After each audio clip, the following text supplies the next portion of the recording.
He was a married American, and Ava was his Bahamian mistress. But Cassie knew their relationship was so much more than that. In her heart, she believed they had been soulmates in the truest form. She had loved her parents deeply, and they had loved her, a product of their love. And there hadn't been a day they hadn't let her feel or know it. She had resented those times when her father would leave them to return to his family in Miami, a family she'd only found out about when she became a teenager.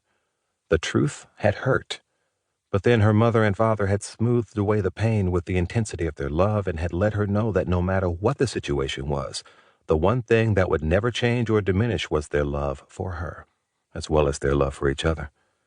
From that day forward, whether others did or not, Cassie understood and accepted her parents' unorthodox love affair. She stepped off the elevator and walked into her office, stopping to smile at her assistant while picking up her messages off the woman's desk. "Good morning, Trudy." "Good morning, Miss Garrison." Cassie liked the sound of that.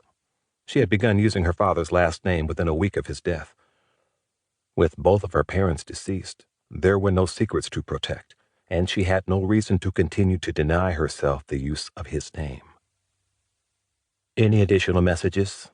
she asked the older woman whom she had hired a few months ago. "Yes, Mr. Parker Garrison just called and would like you to return his call."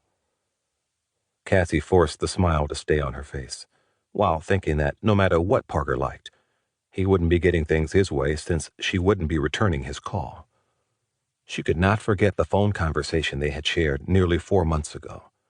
He'd called within a week of the reading of John Garrison's will, and he'd kept calling. Eventually, she had taken his call. At the time, she had been very aware that he, his siblings, and mother had been shocked to discover at the reading of the will that John Garrison had an outside child. Of the 5 Garrison offspring, Parker had been the most livid because the terms of their father's will gave her and Parker equal controlling interest in Garrison Incorporated, an umbrella corporation that oversaw the stocks and financial growth of all the Garrison-owned properties. He wasn't happy about it. Their telephone conversation hadn't gone well. He had been arrogant, condescending, and had even tried being intimidating. When he'd seen Cassie would not accept his offer to buy her out, he had done the unthinkable by saying she had to prove she was a Garrison, and had threatened her with a DNA test as well as the possibility of him contesting the will. Parker's threats had ticked her off, and she was still angry. "Miss Garrison?" Her assistant's voice recaptured her attention. The forced smile widened. "Thank you for delivering the message."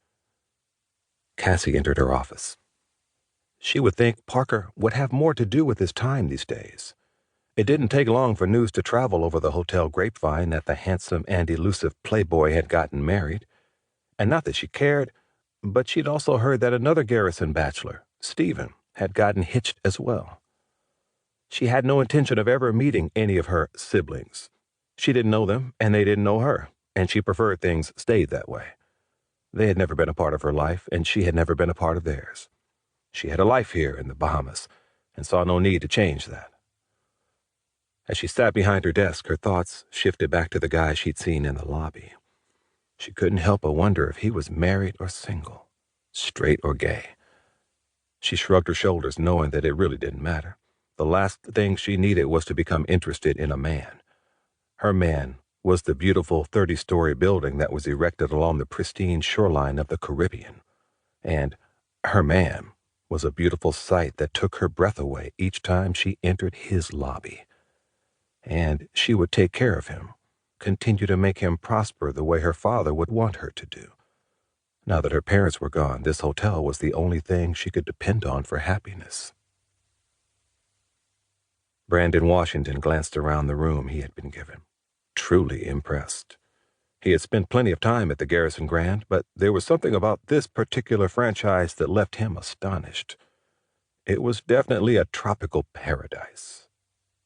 The first thing he'd noticed when he had pulled into the parking lot was that the structure was different from the sister hotel in South Miami Beach, mainly because it was designed to take advantage of the tropical island beach it sat on.